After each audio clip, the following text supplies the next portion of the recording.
Saya dari dulu percaya sekali dengan manfaat dari sedekah.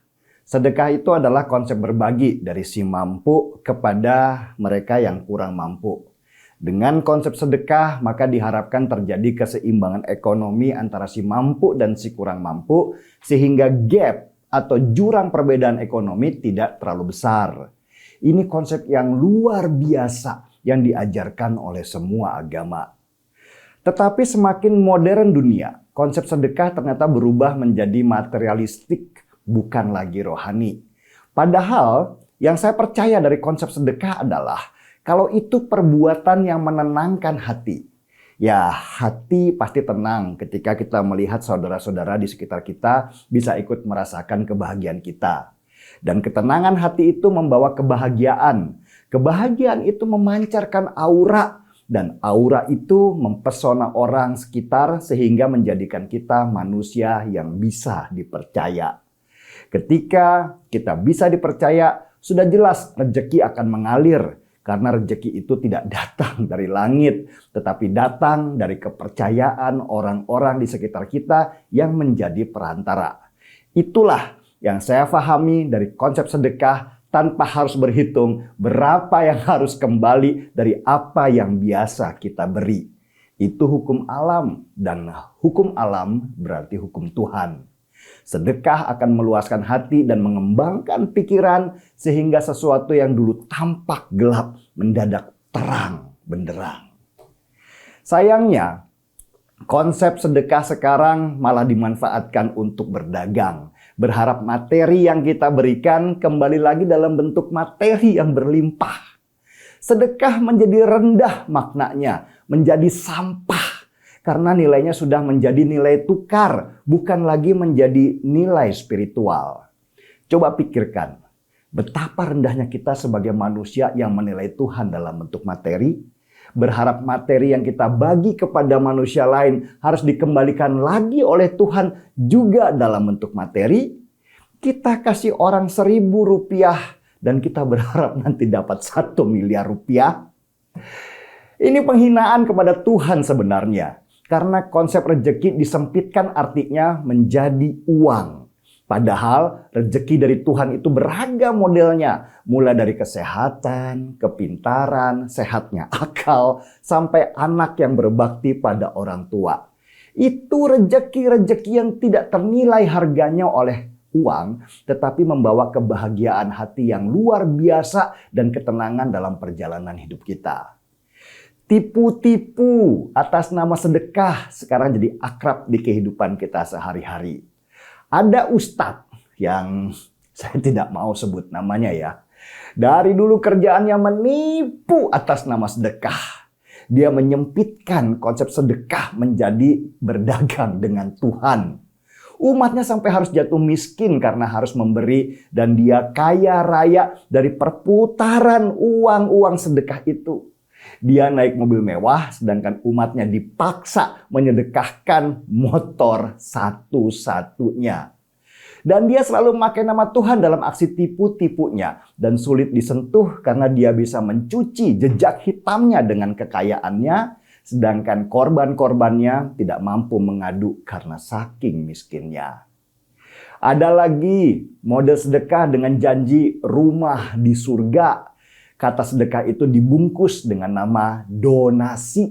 Menjual penderitaan orang untuk kepentingan pribadi. Makan dari prosentase hasil sedekah yang terkumpul dan sisanya disalurkan untuk orang-orang yang tidak layak diberi. Gambar anak-anak yang miskin dijadikan pajangan supaya orang ternyuh dan tergiring untuk mentransfer uang ke rekening yang disediakan. Miriplah dengan pengemis di pinggir jalan yang menyewa anak kecil atau bayi dan dibawa panas-panasan di terik matahari supaya orang di jalan tergerak untuk memberi. Ada lagi sedekah dalam bentuk kotak amal yang disebar di warung-warung dengan bahasa surgawi. Tapi nggak jelas lari kemana sih uang yang terkumpul. Pada akhirnya terbongkar kedoknya kalau ternyata sedekah atau donasi itu dipakai untuk melakukan kerusakan atas nama perjuangan. Ada lagi yang Sedekah karena ingin mencuci dosa-dosanya dari hasil korupsi, dari hasil mencuri, dari hasil mengambil rezeki orang lain dengan cara curang.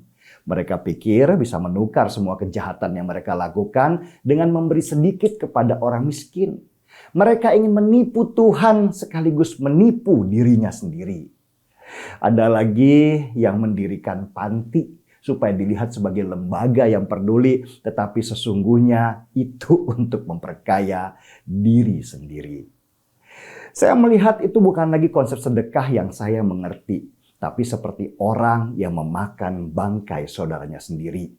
Mereka nggak sadar, tipu-tipu mereka atas nama sedekah mungkin memang membuat mereka akhirnya kaya raya. Tapi sebenarnya mereka itu hina. Mobil yang mereka pakai, rumah mewah yang mereka tinggali, bahkan anak dan istri yang mereka kasih makan, semua hasil dari bangkai-bangkai manusia yang sedang menderita. Jijik memang melihat orang-orang seperti itu ada di sekitar kita dan semakin lama semakin menjadi biasa. Kemiskinan dijual sebagai dagangan, harapan orang dimainkan demi pendapatan. Kalau berhasil, dia anggap dia sudah menolong orang. Kalau nggak berhasil, dia bilang, mungkin belum rezeki. Karena itu, silakan sedekah lagi. Menipu atas nama Tuhan memang bikin ngeri. Karena kejahatannya dilakukan atas nama kebenaran dan dia tidak sadar terus menggali lubang kuburnya lebih dalam. Bersedekahlah. Bukan supaya uangmu diganti dan kamu menjadi kaya. Kaya itu masalah usaha, bukan cuma sedekah terus ongkang-ongkang kaki menunggu jatuhnya emas ke bumi. Usaha itu adalah perpaduan antara passion, konsistensi, kejujuran, dan kepercayaan. Selanjutnya hasil itu biar urusan Tuhan, bukan urusan manusia lagi. Bersedekahlah karena itulah fungsimu di dunia supaya bermanfaat buat sesama manusia. Bersedekahlah tanpa menunggu kamu mampu, karena konsep mampu dan tidak mampu itu ada di niat. Kita selalu merasa lebih susah dari orang lain, padahal di sekitar kita banyak yang jauh lebih parah. Bersedekahlah karena hati, bukan karena berharap rezeki. Mungkin ketika kita bersedekah dan berharap kembali dalam bentuk materi, akan dikembalikan dalam bentuk materi juga. Tapi nilai sedekahnya akan menjadi hilang karena sudah terganti. Jika materi adalah kepuasan sebagai manusia, maka materi itu juga sebagai penggantinya. Dan hanya di situ nilainya, tidak kurang dan tidak lebih. Jangan menuntut yang lain-lain lagi. Bersedekah dengan berharap dapat materi saja itu sudah salah. Apalagi menipu orang dengan konsep sedekah dan janji rumah di surga. Itu bukan lagi kesalahan, itu kriminalitas yang dibalut dengan baju kesucian. Manusia munafik itu memang menjijikkan, seperti seekor babi yang mandi di lumpur dan menganggap itu adalah sebuah kenikmatan. Saya seruput dulu kopinya dengan kopi seruput. Cita rasa original kopi Indonesia. Mari seruput.